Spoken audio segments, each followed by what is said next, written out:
সালাম। ইয়াকুব নবীকে চেনেন? পয়গম্বর ইসহাকের পুত্র সে। চিনব না কেন?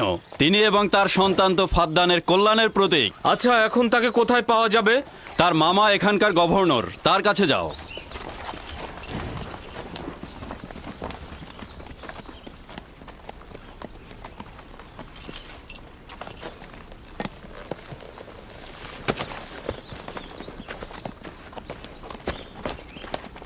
কি চাই? কানান থেকে বার্তা এনেছি, জনাব গভর্নরের সাথে কথা বলতে চাই। ঠিক আছে, আসুন।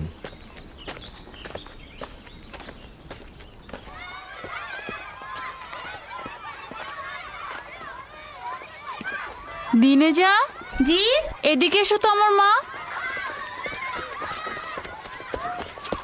তুমি ইউসুফকে নিয়ে একটু খেলো, আমি তোমার মাকে সাহায্য করি। ঠিক আছে।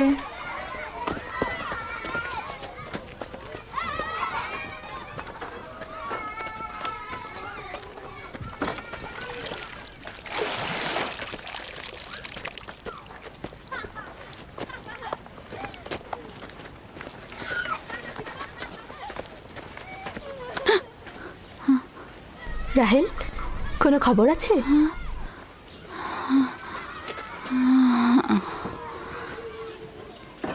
মোবারকবাদ। খোদার নবী খবর জানেন?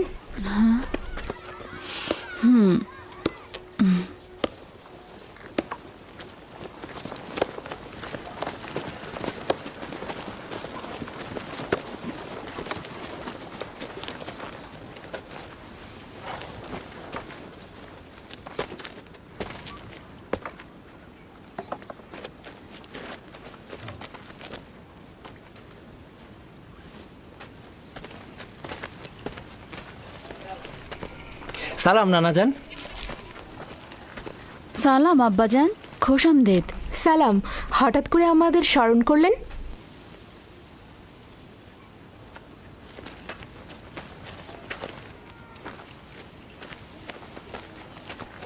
কি হয়েছে আব্বাজান? কোনো কিছু কি ঘটেছে আব্বাজান? ওই যে ওই লোকটাকে দেখছো, উনি কেনান থেকে এসেছেন। উনি কোনো ভালো খবর নিয়ে আসেননি। ইয়াকুব কোথায়?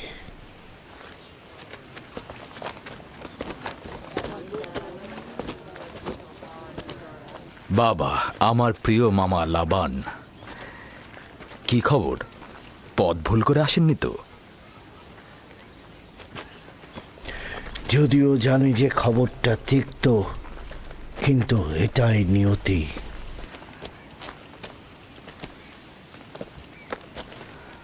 আসলে কি হয়েছে? তোমার পিতা ইসহাক নবী অনন্তের পথে যাত্রা করেছেন।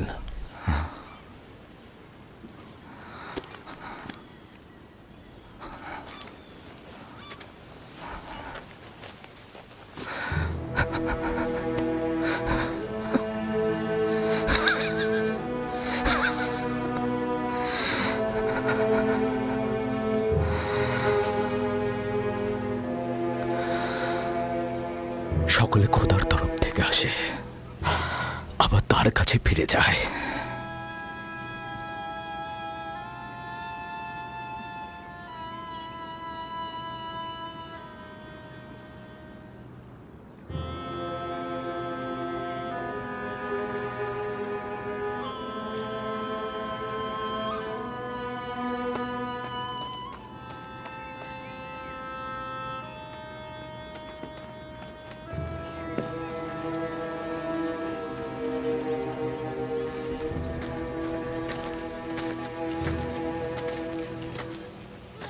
এখন কি সিদ্ধান্ত নিচ্ছ খোদার নবী? ইব্রাহিম নবীর পরে কানানের লোকজনের পয়গম্বরের দায়িত্ব আপনার উপরে পড়েছে, আর আপনার বোন ফাইকে বলেছে এই খবর আপনাকে পৌঁছে দিতে। তার মানে কি তুমি চলে যাবে? মৃত্যুর হাকিকাত অনিবার্য, যা সকলকে বরণ করতে হয়। কেউ পালিয়ে বাঁচতে পারে না, এমনকি আউলিয়া ও আম্বিয়া একরামগণ। আমি তোমাদের প্রতি কৃতজ্ঞ। আমি খোদা তাআলার কাছে সবর ও সহনশীল থাকার তৌফিক চাইছি। হে খোদার নবী, যদি আমরা কসম করি যে আপনার ফরমানের প্রতি আমরা অনুগত থাকব, তাহলে কি আপনি ফাদ্দানে অবস্থান করবেন? আমি ফাদ্দানের জনগণকে ভালোবাসি। তোমাদের ত্যাগ করা আমার পক্ষে কষ্টকর। এটা আমার ইচ্ছা নয়। আমি আমার নিজের ইচ্ছাতে যাচ্ছি না যে আমি নিজের ইচ্ছাতে থাকব।